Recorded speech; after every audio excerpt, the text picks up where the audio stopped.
Good morning, everybody. Welcome to Filbert Flies and this very exciting preview live stream of Just Flight's Piper Arrow PA28R aircraft.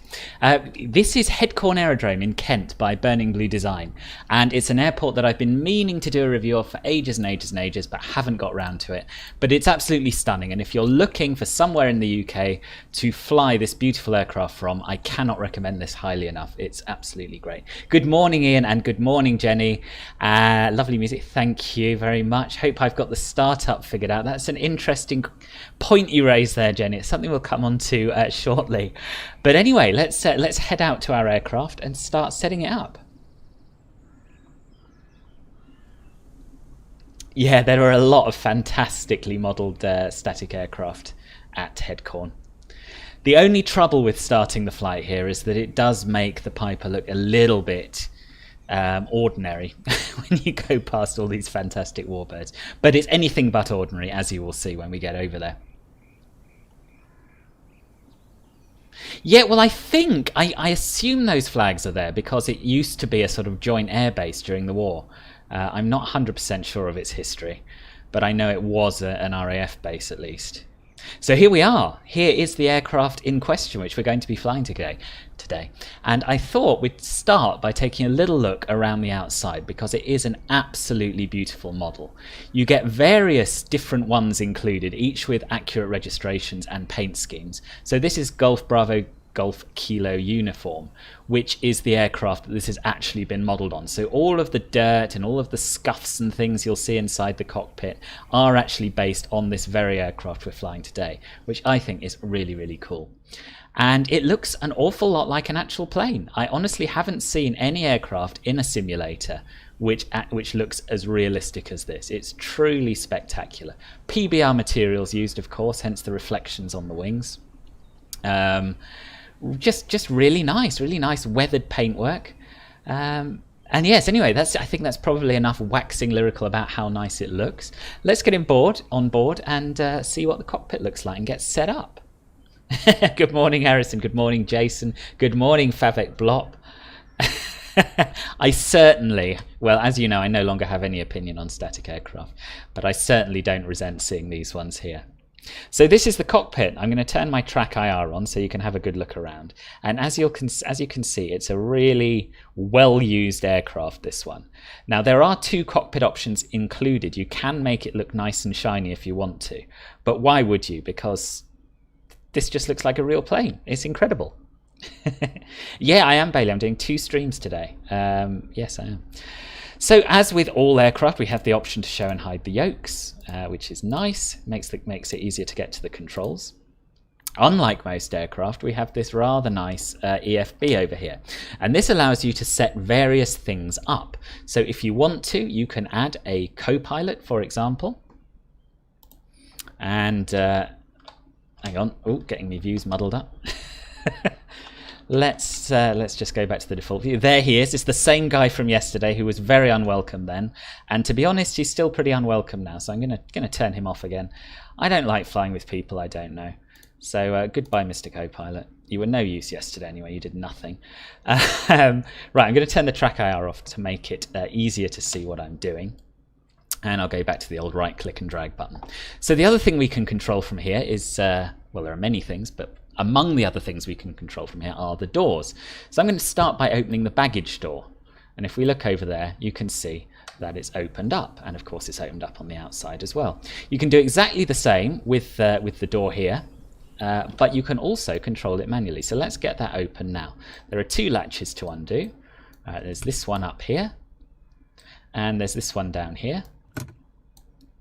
And then you just click the door handle and away the door goes. Pretty nice, pretty nice. Yeah, the beat up look is incredible. Oh, okay, and that's, oh, I'm glad you've got an answer. That's pretty good. Yeah, the guy is following me, and it's starting to get a bit creepy now. So here we are. Here's an external view with the door open. The other things to note on the outside here are that we have tie downs, which are probably not that visible in the long grass. Oh yes, they are. So you can turn these on and off using that same EFB type thing, that tablet machine. We've also got chocks, which can be controlled from there. So you really have a lot of options on this aircraft. We'll get back in, and I'm going to remove the tie down and the chocks. Just click. Really not a lot to learn here. It's very straightforward. You can turn the yokes on and off here as well if you want. You can also change how the cockpit looks. So the default is to have the GPS 100. Now let's say you want to upgrade your avionics. Click that button. Lo and behold, we've got a 430. Click it again, we've got a 530. So you've got 3 avionics options. Now today I'm going to be flying it with the basic setup because I feel like if I ever do learn to fly, this is probably as fancy an aircraft as I'm ever likely to be able to afford. So may as well get used to having the battered old radios rather than a fancy touchscreen. I can now fly with the door open like you. Hello, Caffel. Oh, thank you, Bailey. Thank you very much. Hi, Zans. Haven't seen you for yonks. How are you? Now, I'm going to say this now, I'm not experienced in flying this aircraft. I only got it yesterday. I've done a couple of flights in it, and I've got it up in the air, I've got it down again, but I won't pretend to know what I'm doing at all. I will be glancing down at my iPad to follow the very useful tutorial as we go along. So if you hear me shut up and I don't appear to be doing anything, it's probably because I've got my head buried in the manual. And that's what I'm going to do right now. So we're going to start. There's a whole sort of pre-flight set of checks that you can do if you want to. I don't think that'll be very interesting for you to watch. I have done it yesterday and everything works as it should. So instead, we are going to start with, well, getting the power on and getting the engine started. So I guess we may as well close the door. So again, we just click that. Lock the latch there and lock the latch there, unless you're Stephen, of course, in which case you can just leave it all open. I'm going to close the baggage door as well. You can do other things like this. So you can choose an aircraft state. So we're in cold and dark at the moment, but if you want to just get going, all you would need to do is click the ready for takeoff button and we'd be ready to go with the engine started. You can refill your oil and you can recharge the battery as well.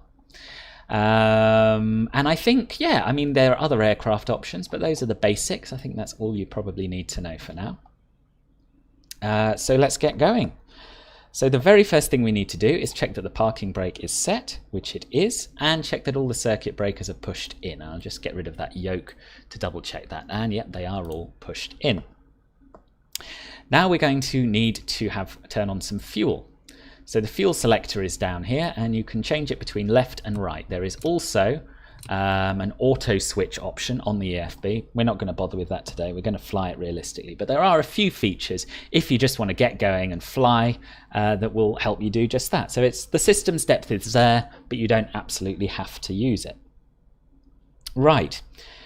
Starting the engine. Right, hang on a minute. We need to do a little bit of the pre-flight because otherwise the battery won't be won't be on and we won't be able to start the engine. So yeah, let's do the whole thing. So we need to check the landing gear levers down, and it is. We need to check that all the avionics are off. And oh, this one isn't interesting. So that's off. What else? That's definitely looks like it's off. We'll see when we turn it on. That's off. That's off. Okay, so avionics is now off. We need to check that the mixture lever is set to idle cutoff, and it is. And we need to turn the battery on. Now just listen to the sounds of the electronics coming to life. We need to check the fuel gauges. I've got 50% fuel, that should do us for today. We'll check the landing lights, we've got 3 greens. And we need to switch on the navigation light, which is not obvious how you do it. I spent a long while looking for this, but it's actually this knob here. So just scroll up on that and that will turn the nav lights on. We can have a look outside so I can prove it to you.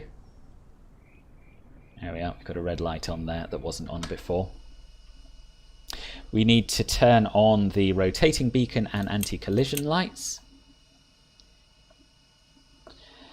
We need to confirm that the annunciator lights are showing low voltage, and then we need to switch off the battery master again. Check the flight controls. I did that before we started. We do have full and free movement. Check the trim. That's at neutral, as it should be. And should we need to, at this point, if we've been messing around with the battery on, this would be a good point to recharge it, but we don't need to do that. Okay. So we've already chosen our fuel tank, which is the left fuel tank. We're going to move the propeller lever full forward and advance the throttle to about a quarter open. Check that the alternate air is set to close, and it is. And we're going to switch the battery master back on. We've already got our rotating beacon and anti-collision light on. So now we need to turn on the fuel pump and set the mixture to full rich.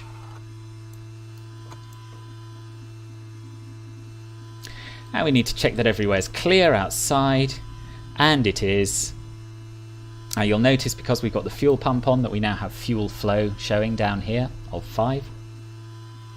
And we need to turn the magneto switch to start.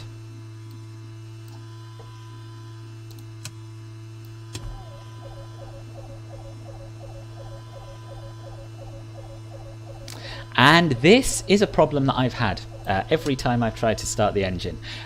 We've definitely got fuel flow. I'm pretty sure I've done everything right. I may not have done, as I say, I'm not experienced with this aircraft, but it never starts for me on the first go, or at all if I use the switch. So what I'm going to do here is press Control-E, which appears to do exactly the same thing, and lo and behold, we have an engine start. Now, I've seen plenty of other streamers who have started this aircraft without any problem at all, and other YouTubers, so I can only assume either it's an issue with this build or it's something I'm doing wrong. I've emailed Just Flight to point out this this problem that I'm having. Haven't heard back yet, but then why would I? Emailed them on Saturday night and they've all got lives to live. I'm sure it'll be fixed in the release build if it is a bug. Right, I'm going to catch up on the chat at this point because I've missed quite a lot, I think. Any price for this yet? Yes, let me consult my emails, hold on. I was told this. I'll give you the pricing information, and I've got a few more details to tell you, which I'll tell you after we land.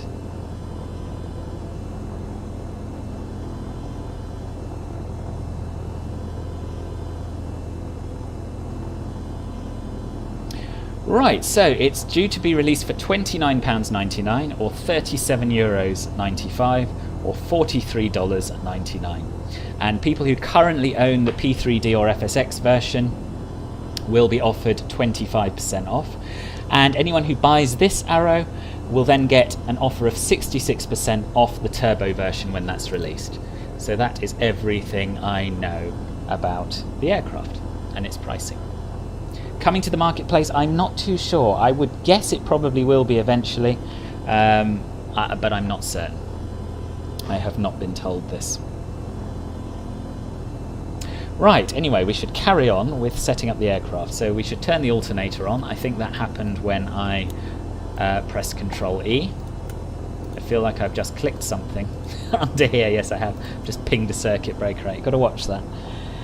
So we now need to adjust the throttle to maintain 1400 to 1500 RPM. Oh, bit much. Bit much. Spicy meatball. Yes. Oh, welcome, Adam. This is Adam, who created this fantastic Headcorn aerodrome. He's also done Lid, which is another one that I've been meaning to review for ages, but I just haven't got around to it. Both fantastic. Link to Headcorn down below, and you'll find Lid on the same site. You will, Ian. You will. You've had some really bizarre problems with your PC in this sim. So now we've got the engine running and the alternator's charging the battery, we can turn on the avionics. So basically we'll just switch all of these bobbins to on. Bobbins? I don't know where I'm getting that word from. All of these machines to on. So this on switch also brightens it up. I haven't really looked into how to use the GPS 100 in any detail at the moment, but it's obviously doing some kind of self-test, and it's asking me if I'm okay, so I'm going to say yes, I am okay by pressing pressing enter. No, I assume this is a GPS position check. We'll turn this one on as well, and we'll turn our ADF, turn this switch to ADF. As I say, not an expert in this, following the tutorial, don't take everything that I say here as gospel. Well, Demetrius, I followed the instructions to the letter. That's all I will say. To the letter. So we now need to configure the avionics for our departure. Now, as I said earlier, we're flying from here in Headcorn up to Wycombe Air Park, northwest of London. So we're basically going to do a sort of quarter circle around the outside of London. And we're going to do it using VOR navigation. Nothing fancy, no GPS, just headings, VORs and NDBs, so that you can have a look at how the avionics all work. So I'm going to tune our first waypoint, which is the Detling VOR, into our nav1 radio. So that's going to be 117.3. I'm going to tune the Lambourne VOR, our second waypoint, into the nav2 radio, which is 115.6.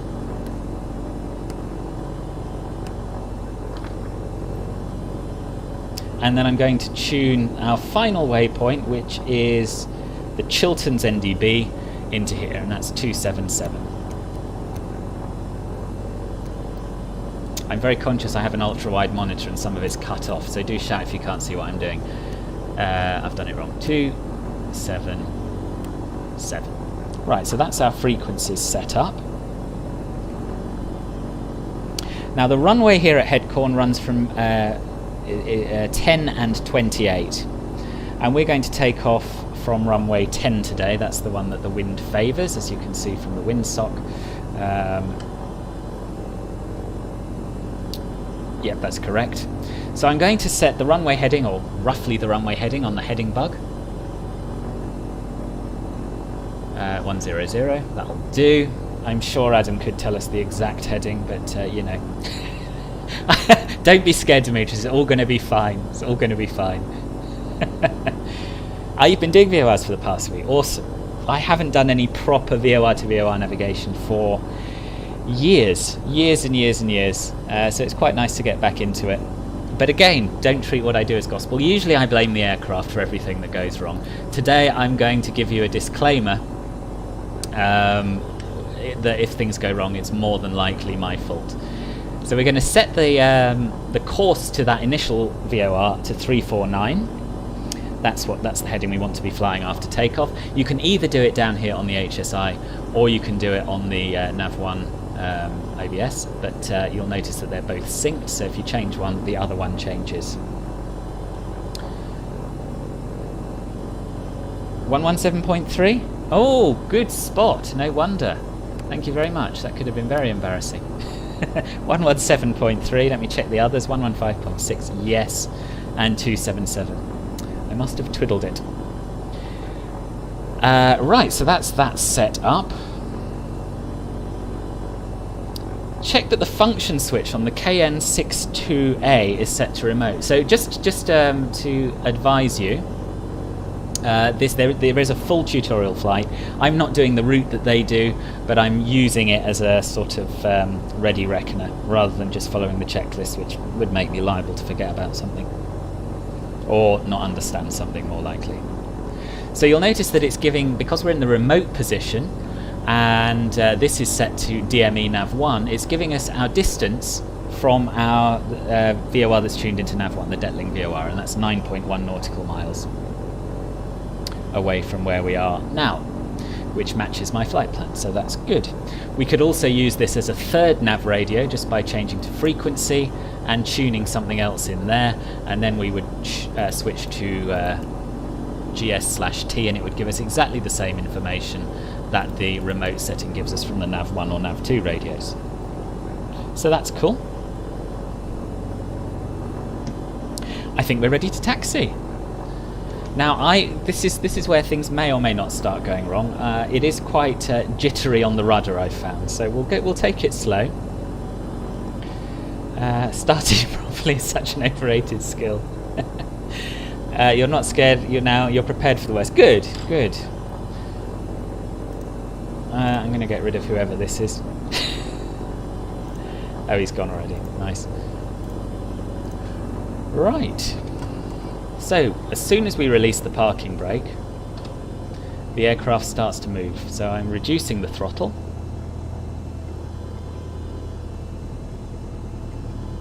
Or maybe Caffel got rid of him. Either way, thank you. So yes, you can admire a little bit more of Headcorn Aerodrome en route to the runway. Just watch your wings on this fence here, by the way, if you're taxiing.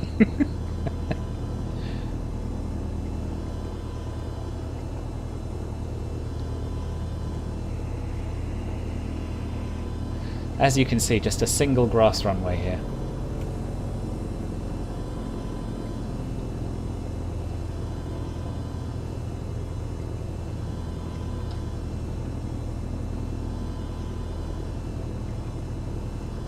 So as we taxi to the runway, we should be checking the operation of gyroscopic instruments, which is basically the artificial horizon here.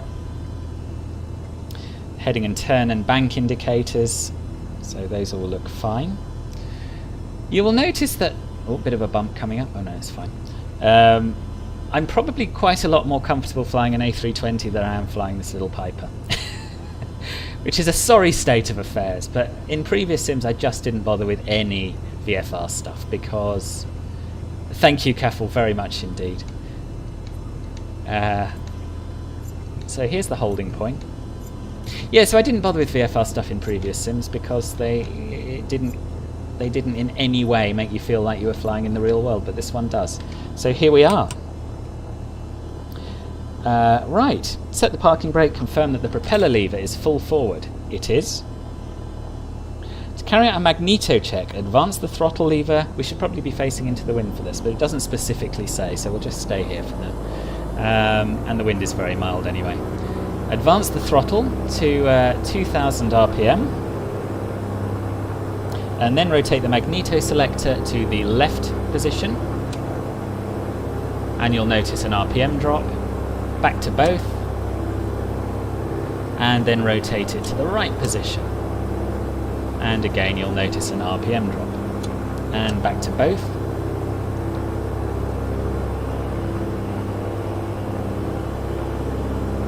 Check that the vacuum, oil temperature, oil pressure and ammeter readings are within the green, or within limits. Now they do give the limits. It's got a very, very comprehensive manual. I don't know what they are. Fuel pressure looks good, oil temperature and pressure, they're both in the green. Altimeter, it's alternator even. It's on, well, it's in the middle, it's probably fine. Click the press to test button to check that the annunciator lights light up, and they do. Make sure that the mixture lever is set to full rich, and it is. And we're going to carry out a propeller check now by advancing the throttle lever to maintain 2000 RPM, well, we're already on that, and then cycling the propeller lever twice, moving it aft and then forward. Note the RPM drop. Yeah, a significant RPM drop. It's nice, isn't it, Bailey? It's very, very nice. Yeah, it probably is fine. It probably is. I'm going to do a mixture of it's probably fine and actually going through things on this flight, I think. I'm going to carry out an alternate air check now, so we're just going to move this down to alternate, or to open, I think it's open. Yep. And then back up. We're going to check the operation of the fuel system by switching the fuel pump off and confirming that the fuel pressure is still within the green. And it is. Now we're going to reduce the throttle to check for rough running, so we'll have a listen to the engine.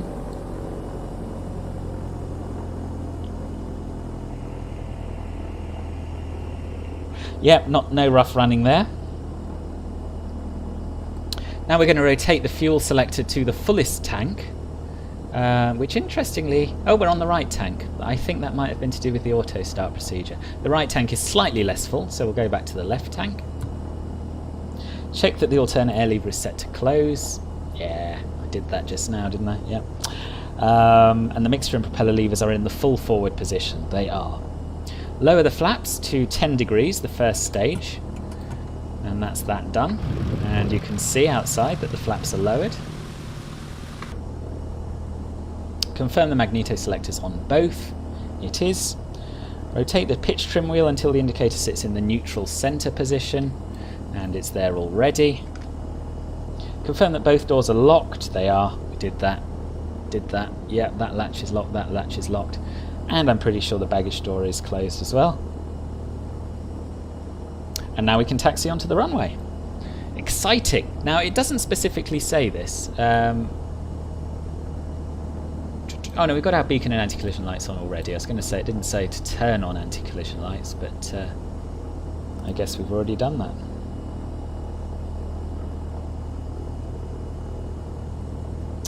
We'll turn on the pitot heat, and we'll taxi into position.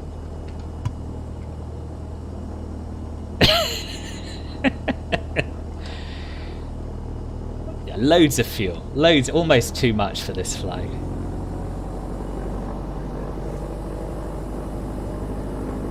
Now this is where someone who knows Headcorn could tell me exactly how far we backtrack to line up on the runway, but I'm not too sure. It looks like this grass has been mown, but the markers only start from here, so I guess we'll go to the first markers.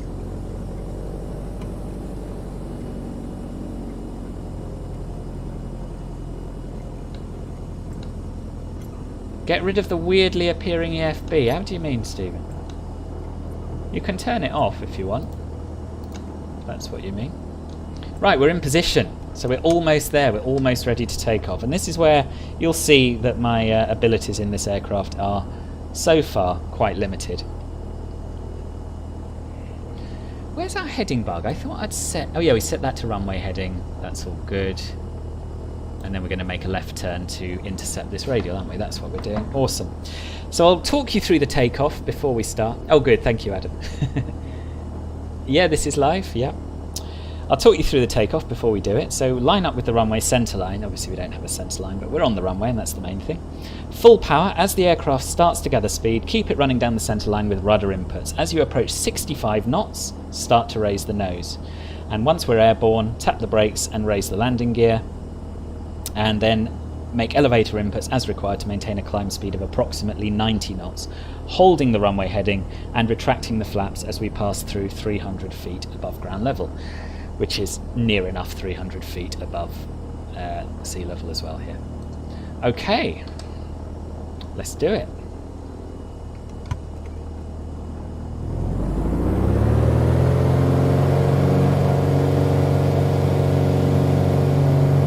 Having to use a lot of right rudder to keep it straight, and as I say, the rudder is quite jittery on this, so I might look at there's 60. I might look at adjusting my sensitivities, I think, before I fly this again. Positive climb, gear up. I'll give you a little look outside of what the gear looks like as it retracts. Nice, very nice. And we're trying to maintain 90 knots during the climb just by adjusting our pitch attitude. Flaps up.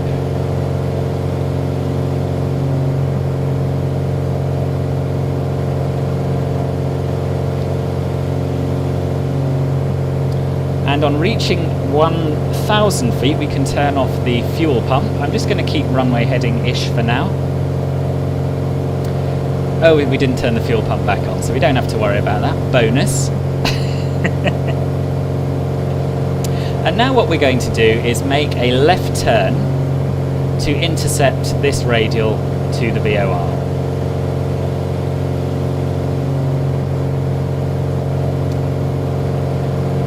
If we crash, we'll say that there was severe crosswind, much fog, and the flaps failed. Now, do you know, Demetrius, this is the first flight ever, I think, where I have taken full responsibility for anything that goes wrong, because this is a lovely, lovely aircraft. And if it goes wrong, it is more than likely my fault.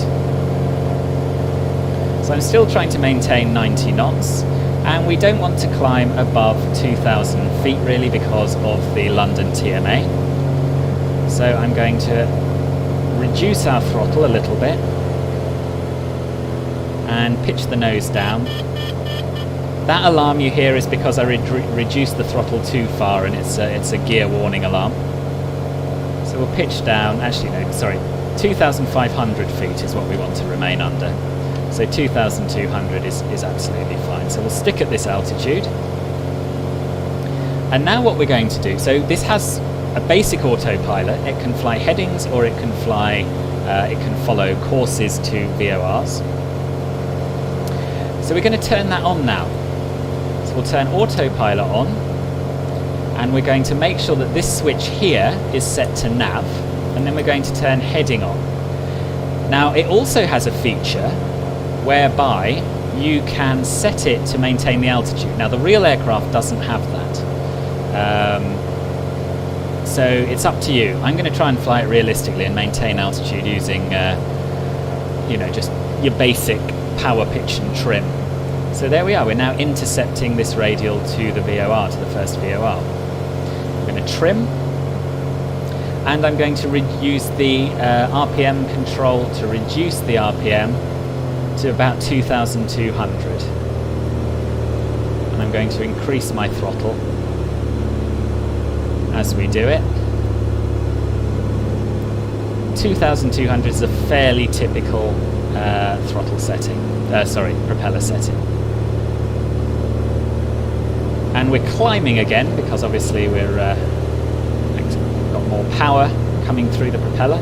So I'm just going to reduce our altitude back down to 2,300 or so. And I'm going to trim. And yesterday when I did this, after a little bit of practice, I did get it to maintain level flight without any input from the slightly unrealistic autopilot altitude hold mode. I'm not using rudder pedals, no. I'd like some rudder pedals, but I'm using my twist axis. Thank you, Demetrius. So the aircraft has noticed that we're veering off course ever so slightly, and it's adjusting.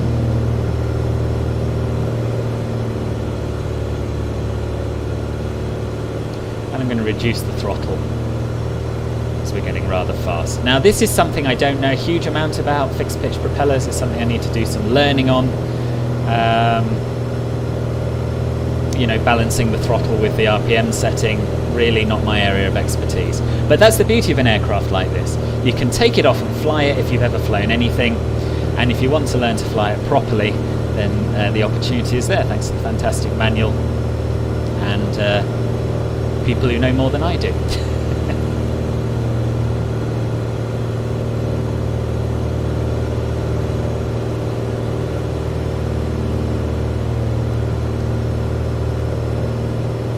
So it is certainly much faster than the 152, which is the main GA aircraft I've flown in this sim before, which is nice. You can get places quicker. And if you have a look at this display over here, you'll notice that we're 2.1 nautical miles now from our initial waypoint. So we need to start setting up to follow the course to our next one, which should be, according to my flight plan, about 321 degrees. So we'll set that in here. And you can see we're almost in line with it, and all we need to do is switch this switch down here to nav 2, and it will follow a course to that waypoint instead of the one before it. So let's do that now and see what happens.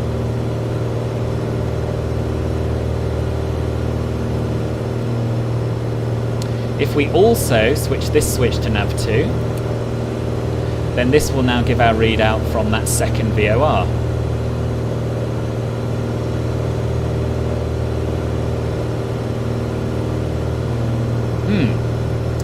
Interesting. So it's banking to the left rather a lot, and of course I have totally failed to keep an eye on our altitude, so we've lost some of that because I'm not used to the aeroplane.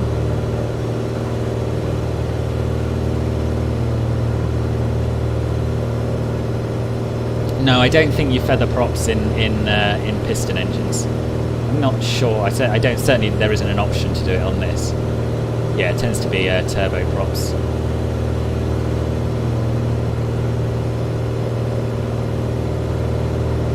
So I'm just putting a bit of back pressure onto the yoke, and I'm letting the autopilot do its thing and work out how to follow our bearing to this next VOR.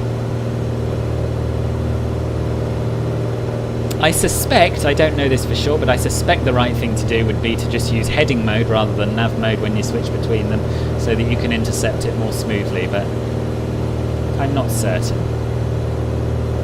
If the engine doesn't start as the model can of WD-40. I'm pretty sure WD-40 is used on aero engines, but sadly there isn't one modelled. But as I say, that is either a bug that can easily be fixed before release because previous builds didn't have it, as you'll have seen from other people's videos, or it's me doing something wrong, so I wouldn't worry too much about it. So there we are, that's pretty good. We're now following exactly the course we want to Lambourne VOR.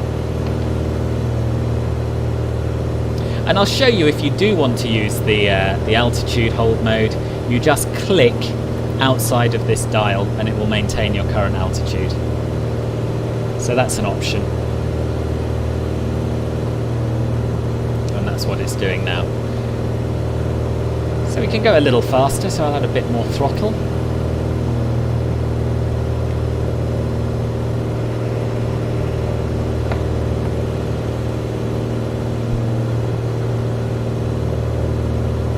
And let's have a little look at the outside view. Because who doesn't want to look at it from the outside? It's absolutely spectacular.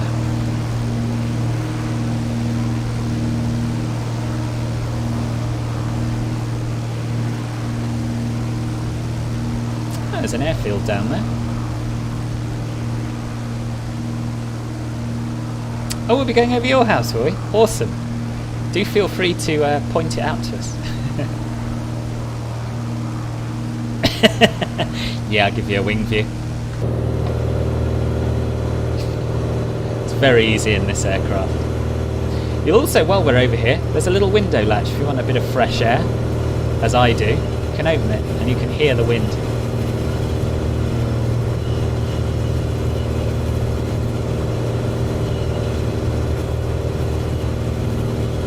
You can vanish your EFB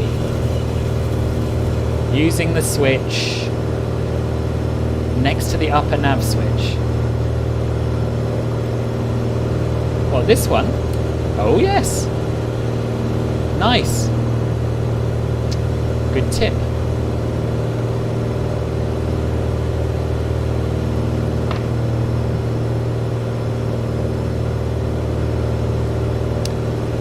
So, rapidly approaching the River Thames, we should see the Dartford crossing on our left. We may even see some of the new ships. I downloaded the AI ships before starting this flight. Yeah, it does look way too blue, it's true. Yeah, the sounds are fantastic. It's very, very loud in this cockpit, as I suspect it is in real life.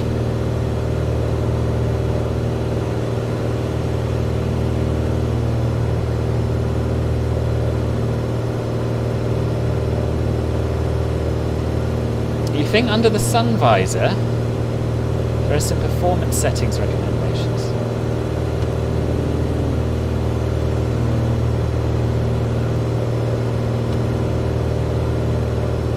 Can't see anything. The manual does provide a lot of detail that I haven't yet had time to delve into, because I know, well, I basically knew you lot couldn't wait any longer to see me flying this plane. So.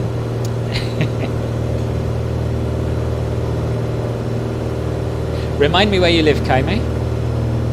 Ah, you're in Gravesend. Awesome. I've been to Gravesend a few times with work.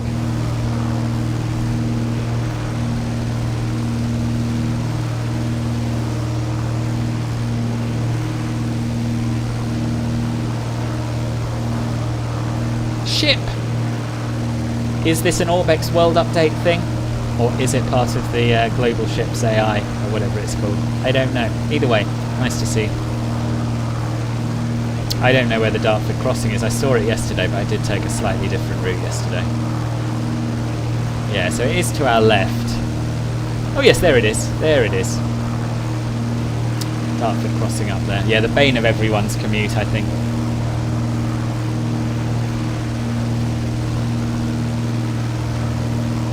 Ah, you live in Dartford. Oh, we got a lot of people here from London and the environs. Oh, that's right, I did know that, Comey. Yeah, yeah. Yeah, we'll be flying not too far from my house today as well, actually.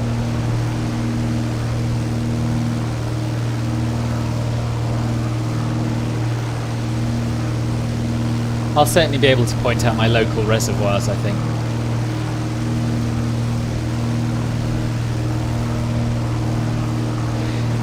Yes, yeah, Queen Elizabeth Bridge. And this is Tilbury, right? I guess. Yeah, Tilbury Docks. Which again has been really nicely upgraded, either by Orbex or Asobo, I don't know which. Yes, I was thinking that, Pim, as well. It would be nice to have optional headphone muting. Right, I'm done with flying on fake autopilot, so I'm going to turn off altitude hold. And I'm just going to trim.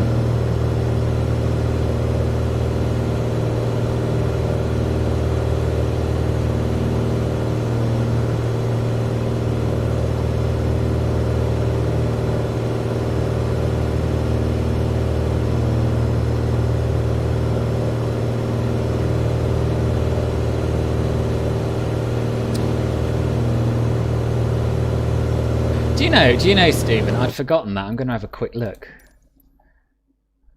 It's under audio, right? I was under sound. I mean, you can always... I don't know where it is. Maybe it's under general. I'll have a look at this later. I would have assumed it would be in here. Warning sounds, communication selection, master voice, aircraft engines. Yeah, I mean, we can always turn them down. So it's no biggie. But yeah, there is a setting. There is a setting somewhere. I just don't know where it is.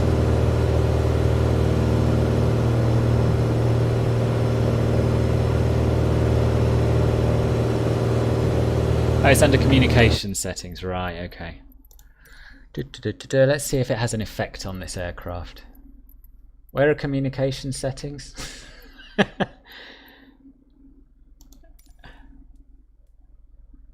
Oh, communication selection. Okay. Ah, headphone simulation. There it is. Right. Okay.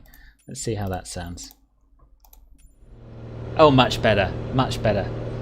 I've never bothered with that with the default aircraft. But yeah, there we are. That's right, Vernon. Yeah, this is the Just Flight version. I haven't had a look at the Coronado. So you see, we've got 9.7 nautical miles to run until we hit the Lambourne VOR. We're doing 128 knots, and we'll be there in 4 minutes. So we need to start setting up for our next waypoint, which is the Chiltern VOR on 277. Not VOR, NDB, the Chiltern NDB. And what we're going to do is adjust our heading on here to match the heading that we want to be flying towards it at. And we can tweak it once we've made the turn. So we want to be heading 267. So yeah, it'll be a left turn. And then we'll fly to that using heading mode.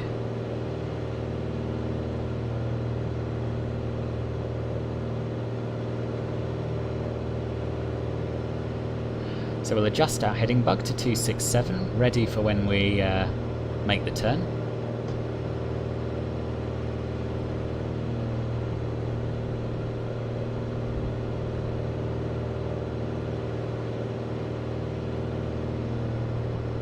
And then once we pass the VOR we're heading to at the moment, we'll just switch this switch here to heading, and we should be good to go.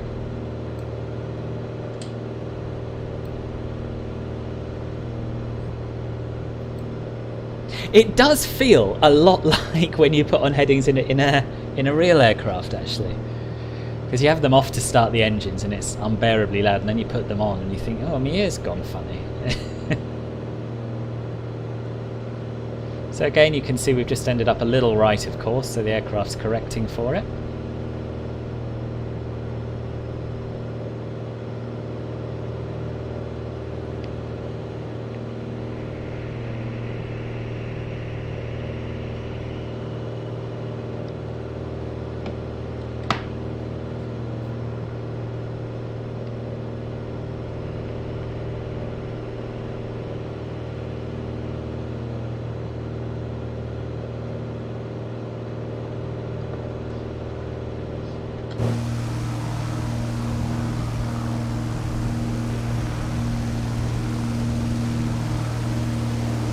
I haven't asked you to subscribe yet. If there's anyone here who's new to the channel and you like this sort of thing, or maybe you don't like this sort of thing, but you like reviews and tutorials and live streams, about whatever, I fly all sorts, then do click the subscribe button. It would be much appreciated.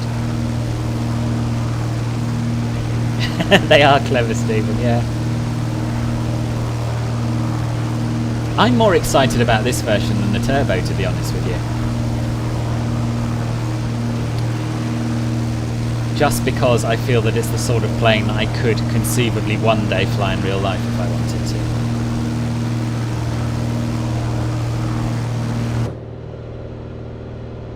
to. I've got to say, the more I fly it, the more I like it. This is my third flight in it, and it's just lovely.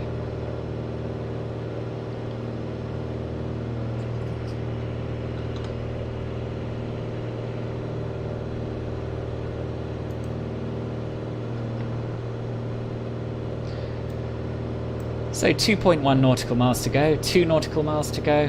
Do you know what? As I say, I'm no expert, but I think what I said earlier was silly. I think we should switch to heading mode now, because as you get closer to a VOR, the signal... I don't know how to describe this. The arc of the beam, I guess, narrows, which means it's much harder to fly directly to it. You've got less wiggle room. So we'll switch to heading mode now, and then hopefully we'll maintain a nice straight line all the way up to it, and then we'll just adjust our heading to head towards the NDB.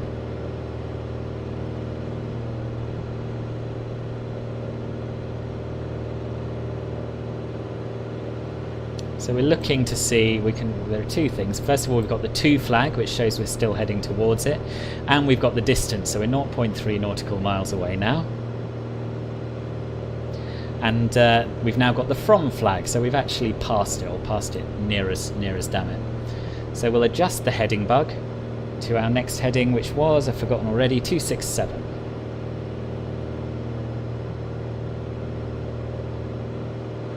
I'll show you the wing view. I'll just get us set up on our next heading. And I'm just going to apply a bit of back pressure to the stick, because obviously that's what you need to do. As you turn, you're going to lose altitude if you don't. And there we are. You can see we're now heading direct, or more or less direct, to the NDB.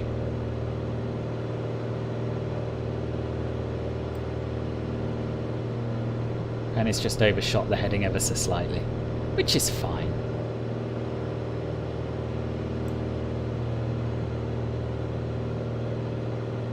Nice. Right, wing view, wing view. Left wing. Let's open the flap, get a bit more air in here. Right wing. It's got 2 of them. It's a pity William isn't here. He'd be impressed by that.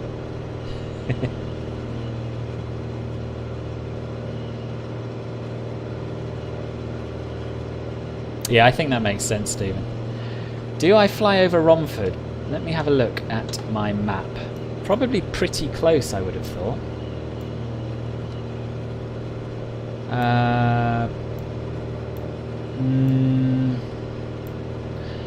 We've sort of passed Romford, so we went slightly east of it and now we're slightly north of it.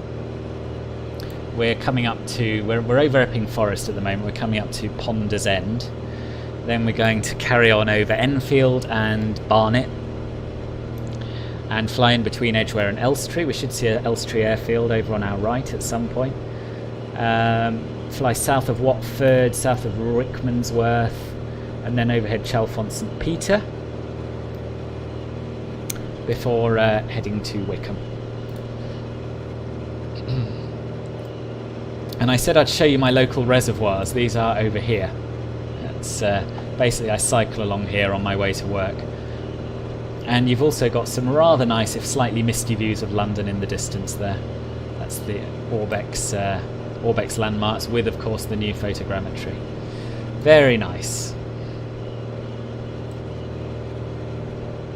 And of course you can't overfly London in a single engine piston aircraft, but I might do it anyway one day. So now I'm just going to adjust our heading to keep flying towards that NDB.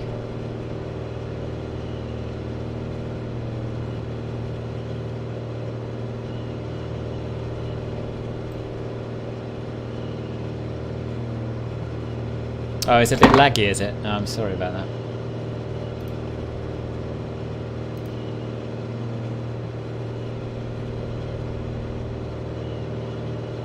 Doesn't look too bad to me. But what I'll do is I'll close the YouTube window in case that's having an effect. Queen's Hospital. I don't think we did fly over Queen's Hospital. No, it's we were just a bit, as I say, a little bit too far east and then a little bit too far north of Romford. But we are currently overhead Enfield. And we should see Bush Hill Park Station on our left somewhere, if we can find the railway line which we're about to cross. Yeah, there's Bush Hill Park Station. This is where my dad grew up.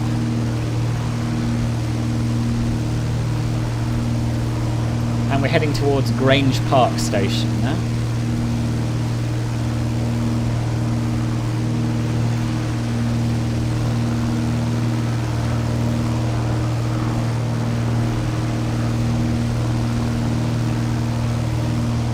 Which is somewhere on this railway line down here. Probably here. I think that's probably Grange Park Station.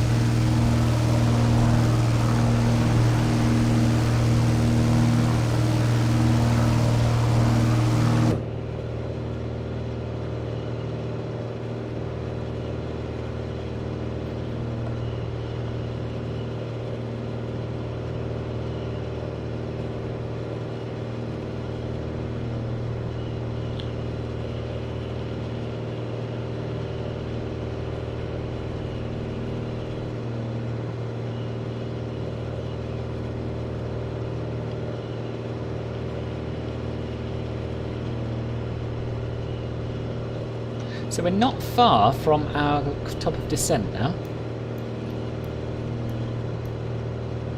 Not too far anyway. We don't have to worry until we pass that NDB. And you can't see it, but I'm following our course on Little Nav Map, which is how I planned this route. And we're doing a very good job. Pretty much on the pink line. Just need to make a slight heading adjustment, a couple of degrees to the right.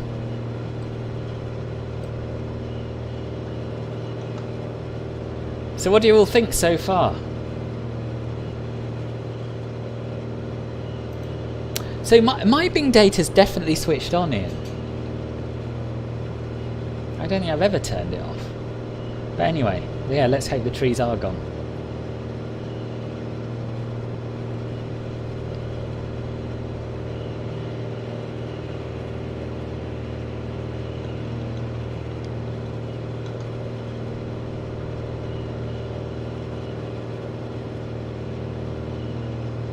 In fact, now would probably be a good time to get the latest weather from Booker.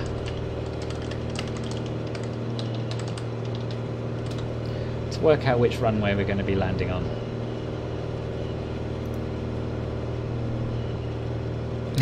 Good, good. I'm hoping. So I'm a little bit like you, Caffel. Really, I think I've always flown airliners in every sim I've ever owned, and I really want to do more VFR because of how beautiful this sim is. you've never been able to fly over a London that looks as convincing as this before, and this is the sort of aircraft that is going to make me do it, I think.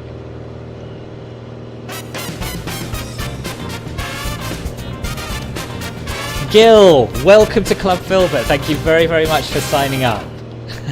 Welcome aboard. If you're in the Discord, I think you are, but if you're in the Discord, just drop me a message with your username and I'll make sure to give you the correct permissions to access the exclusive Club Filbert lounge.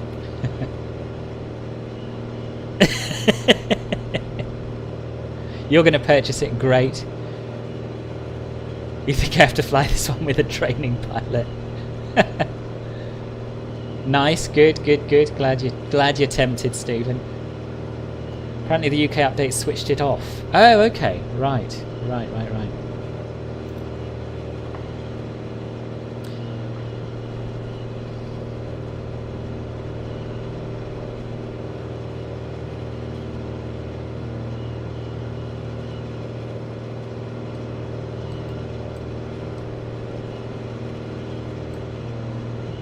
Yeah, you could be right. Yeah, that probably is it. Well, I don't know. Crashes because that's off? I don't know. When you said VFR problems, I thought you meant in terms of navigation, but you don't. You mean in terms of your sim crashing. I don't know. You've had worse luck with this blooming program than anyone I know, I think, Ian. I really hope they get sorted.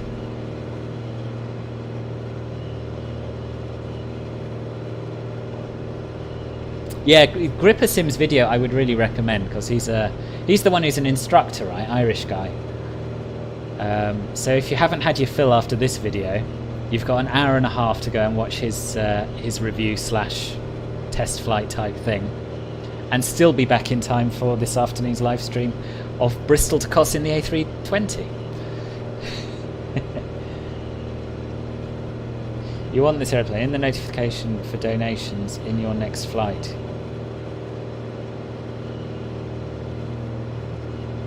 Hooray! I'm pleased, dear. I don't really know what you mean, Demetrius.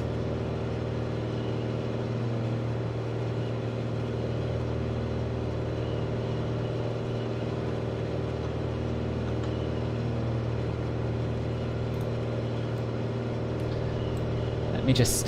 we've got to make sure that the ADF heading is synced to our current heading, and it's not quite... It's not the end of the world. Basically, we want to fly where the needle's pointing. So we'll turn a few degrees more to the right. Probably 273 would be a sensible idea, looking at the position of it.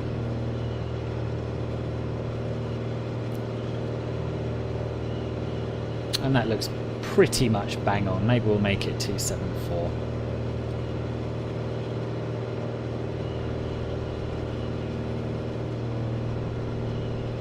The small one in the clip.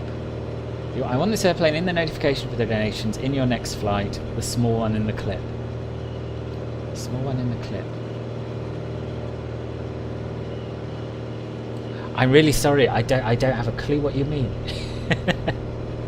Oh yes, I do know what you mean. So we should have the Piper, a little animation of the Piper doing the doing the barrel rolls. Right.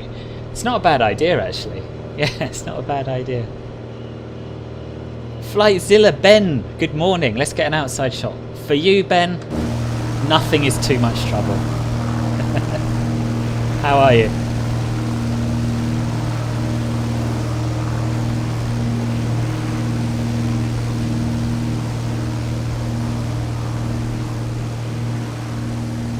That's a brilliant idea, Pim.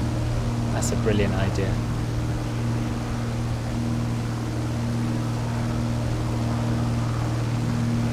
I've done a little bit of that actually. I did when I did my flight to Cairo. We took a 172 up to have a look at the pyramids and that after landing in the A320. I did a similar thing at Uluru. I should do more of it. And just look then at the sort of grubby paintwork, the dirty rivets and the imperfect joins. It's like, oh, it thinks I've gone inside. That's interesting. It's like no aircraft I've ever seen in a sim. It's so, so real.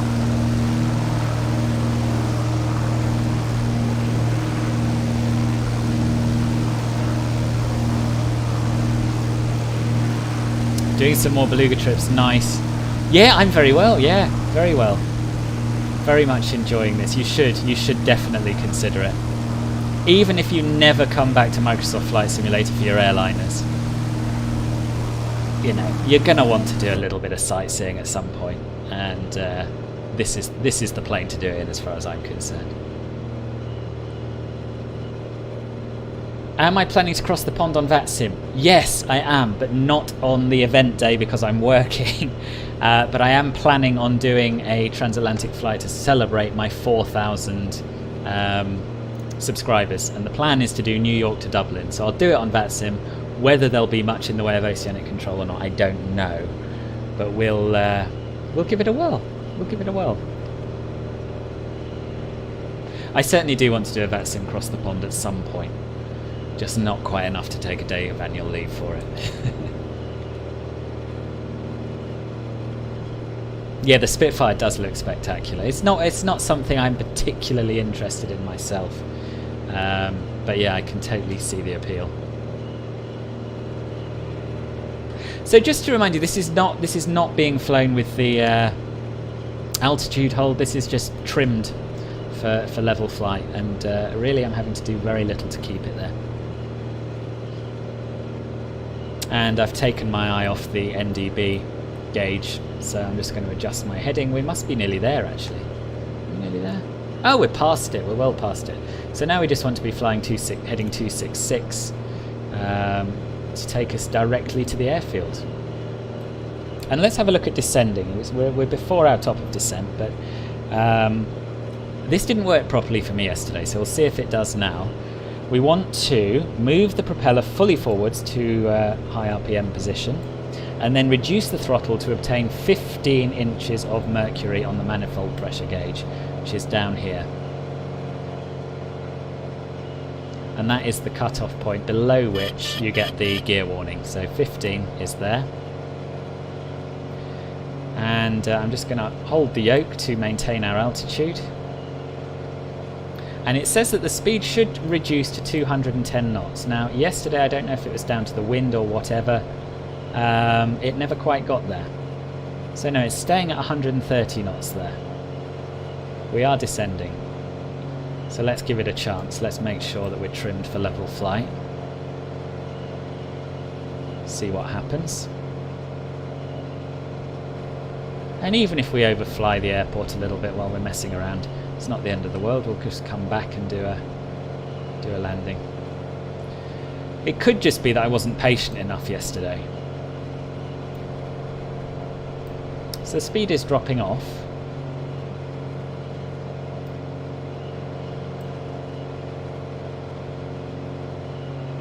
Fill with a trim cake. If only, if only. Yeah, the gauges are all spot on. So yeah, this isn't bringing my airspeed back to 110. So it doesn't quite behave as the tutorial says it should. So what we'll do is, it's tricky because I don't really know what I'm talking about. We can't bring the throttle back anymore without that awful gear horn sounding. So I'm just going to reduce the RPM control back down to about 2,200. And that should see our speed bleeding off. But as I said earlier, don't quote me on this. I don't know what I'm doing with RPM controls. Blue levers are a bit of a mystery to me. Here we are. Here's the airfield. So good old-fashioned VOR navigation and NDB navigation got us there beautifully. And we'll do some sort of overhead join. What was the wind? I've forgotten. 3 knots north-northwest. 3 knots. I will land on whichever runway we want, I think. Yeah, so the runway's sort of east-northeast to west-southwest. We'll land on runway 6. So even with that RPM control pulled back, we're still struggling to get down to 110 knots, which is odd. Anyway, it doesn't matter. It says once the airspeed has reduced to 110 knots, start the descent by disengaging altitude hold mode and then pitching down to obtain a 500 feet a minute descent.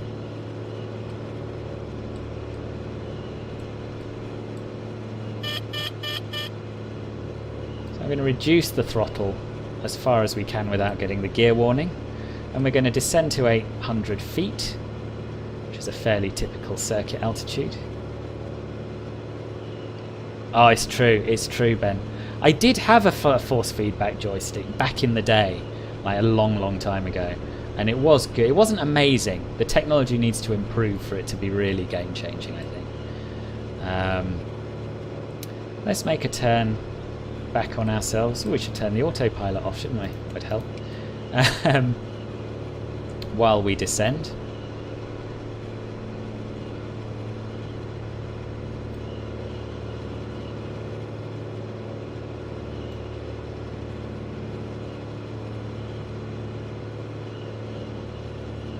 And our speed is still very high. Now I don't know, it doesn't say in the tutorial, and I haven't read the rest of the manual, but I suspect it might be possible to lower the gear at some point to reduce our speed further. Not sure. Now this is the bit where I have to hand fly and read the manual, where things might start going a little bit awry. But you know, you get what you pay for, and you're paying nothing, so deal with it.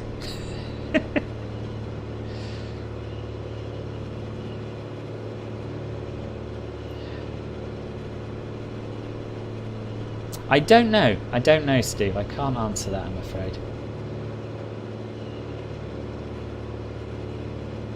So this should take us roughly back to the airfield. I am a little bit lost now, but never mind. So basically, it says that you should position yourself for your approach. As you approach 1,000 feet, reduce your vertical speed to enter level flight, which is what I'm doing now.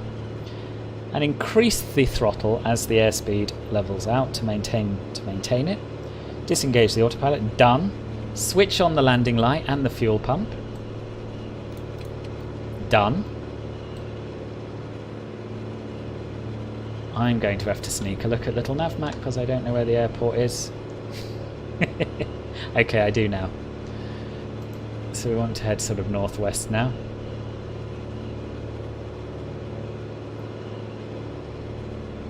Oh, that's true. Sorry, Christopher. Yeah, some of you are paying, it's true. But you're paying for your emojis, to be fair. So once we're below 100 knots, which we're not, as you can see, we can start extending our flaps.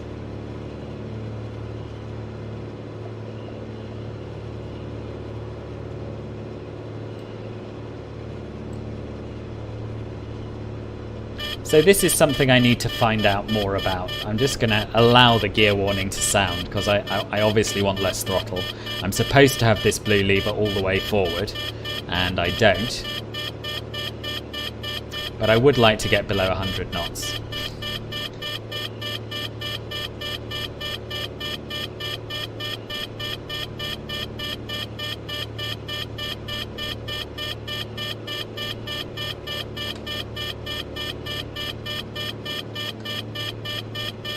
As I say, I don't know what I'm doing.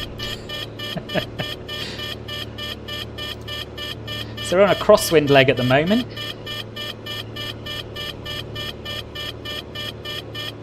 When does it say we can lower the gear? Look at the speeds. I can't find it. Let's stick the gear down. And we're below 100 knots, so we'll add some flaps in now. 1 degree of first stage of flaps, 10 degrees. And now we'll push that blue lever all the way forward, as we should have been able to do a while ago. It's getting a bit hilly up ahead, isn't it? Okay, so now we're going to turn downwind. And I was looking at the map, that's why we suddenly started diving.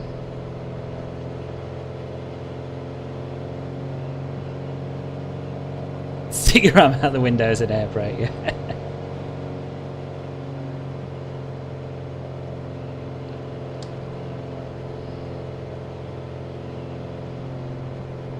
And once we're on final, we should be able to extend all of our flaps.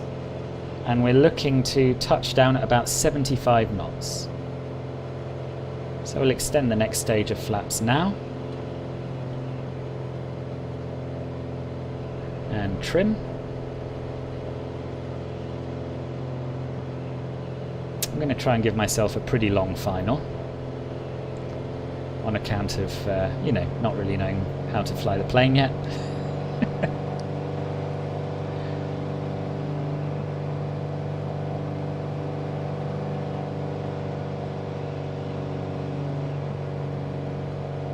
I mean, yeah, pitch up to slow down is good advice, but not when you're trying to descend, I feel.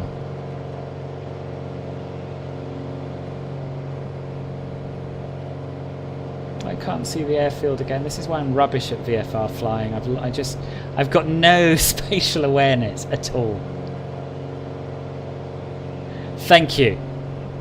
That's pretty good. Okay, so you can use the gear as a sort of speed brake then, I guess.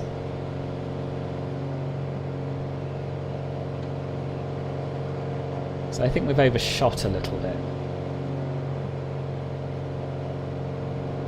Extend our final stage of flaps. And there's the runway there, so we did overshoot a little bit. But miraculously, in terms of altitude, we're doing very well.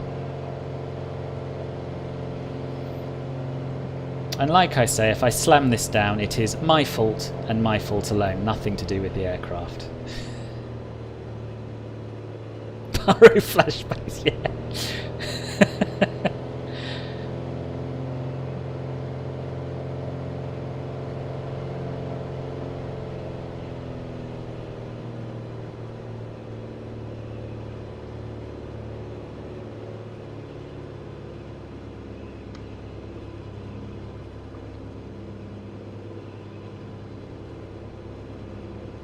Yeah, so when you're flying a light aircraft, that is true. I'm adding throttle now. As I say, I'm way better at flying airliners than I am Pipers, but we'll do our best.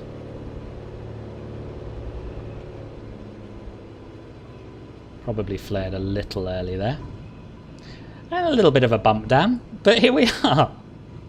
And this is where I find it quite hard to control on the ground. The rudders are really, really sensitive. Raise the flaps. I've decided, Ben, that I'm going to break the habit of a lifetime and take full responsibility for everything that goes wrong with this plane. Because, yeah, sometimes I know what I'm doing, sometimes I don't. And this is one of the times when I don't. I've only landed it twice, so yeah. And we'll taxi to parking.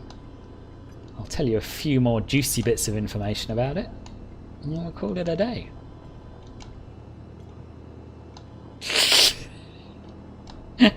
Well, fortunately, there are a number of different aircraft that come with this this add-on. So yeah, just choose a different one. I'll remind you of the tail number so you can make a note. We'll turn the landing lights off, pitot heat off, and fuel pump off.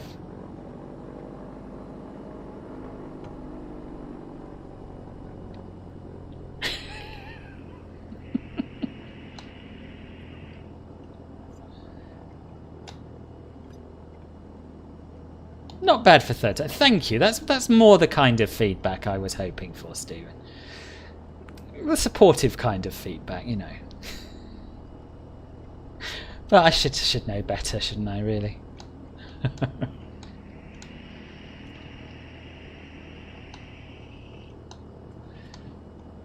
There is something liberating, though, about starting a stream by saying, you know, I don't know what I'm doing particularly, and if it all goes wrong, it's my fault. I just thought that given that disclaimer, the comments might have been a little bit more sympathetic. But anyway, here we are. Exactly, Ben. Evidence, please. No, this is it for now. I will definitely be flying this aircraft again in the future. But unfortunately, I've got to have my lunch and I've got to get set up for the flight this afternoon, so I can't do any more. And I'll try and do a few circuits in the meantime. Let's just work on shutting it down.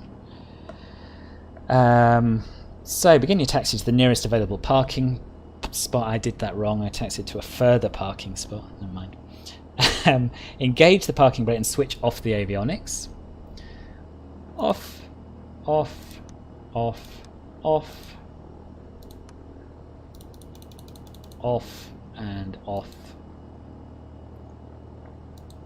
And this one to off as well. Done. Bring the throttle lever back to idle. Check. And then bring the mixture lever back to idle cut off.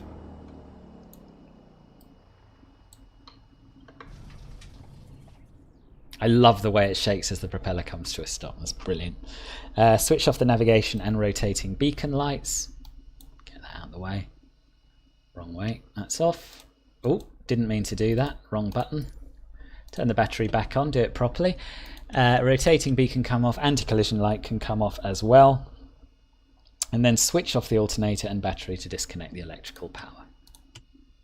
Boom. Done. Right, let me catch up with your chat, and then I've just got a few more bits of information to tell you about.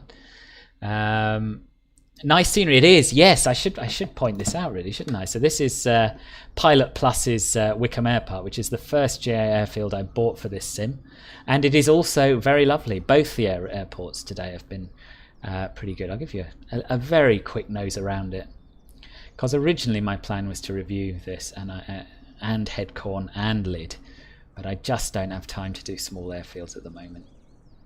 So I'm sort of sticking to the bigger ones that I know lots of people will be interested in. But yeah, if you're looking for places to fly this aircraft, then you could certainly do a lot worse than Wycombe, Headcorn and Lid, put it that way.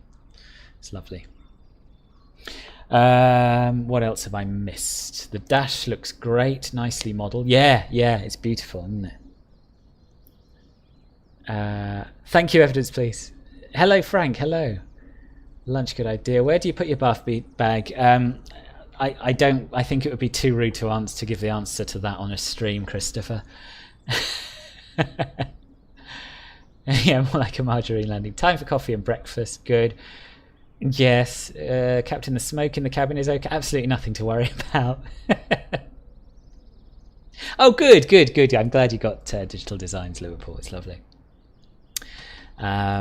Yeah, okay, well, for those of you who are going for lunch now, I shall see you soon. For those of you who are sticking around, there's just a little bit more I want to tell you. I'm going to reiterate what the pricing is going to be. So it's £29.99, €37.95, or $43 US.99.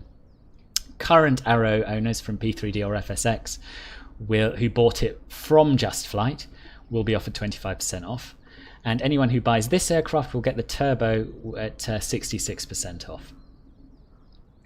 And I can also reveal, at least I hope I can reveal, Scott, if I'm wrong, I really apologise, but you didn't tell me not to, that the release date for this is planned to be on Tuesday or Wednesday at the latest. Obviously these things can slip, nothing's set in stone, but you should be able to get your hands on this aircraft very soon indeed. So the interior, you actually have to modify the files if you want a clean interior. I'll show you the different variants actually. Let's do that. I'll go back to the main menu and show you what you get. Not like that. You're in? Good. I do recommend it. I'm not good at flying it, as you saw. Certainly not very good at landing it. But that's the beauty of a new aircraft. You learn, you practice, you get better at it, and that's the joy of flight simming for me anyway. So let's have a look at the liveries. So this is GBKU, which is the aircraft that it's actually based on. And you get all of these others as well, none of which I've yet had a chance to have a look at. So if you're talking about a clean livery without any weathering on the paintwork, I couldn't honestly tell you if any of these have that. I suspect not, because they are all, after all, pretty old planes, so I expect they'll all be a little bit grubby. But there is certainly a way of changing the instrument panel so it isn't scuffed and scratched. Good. So I think at that I will leave it for this stream. I'll go and have my lunch, and the next stream will be at 2 PM when we'll be flying the A32NX from Bristol to Cos. So I hope to see some of you there. Thank you very much for watching, and see you soon. Bye bye.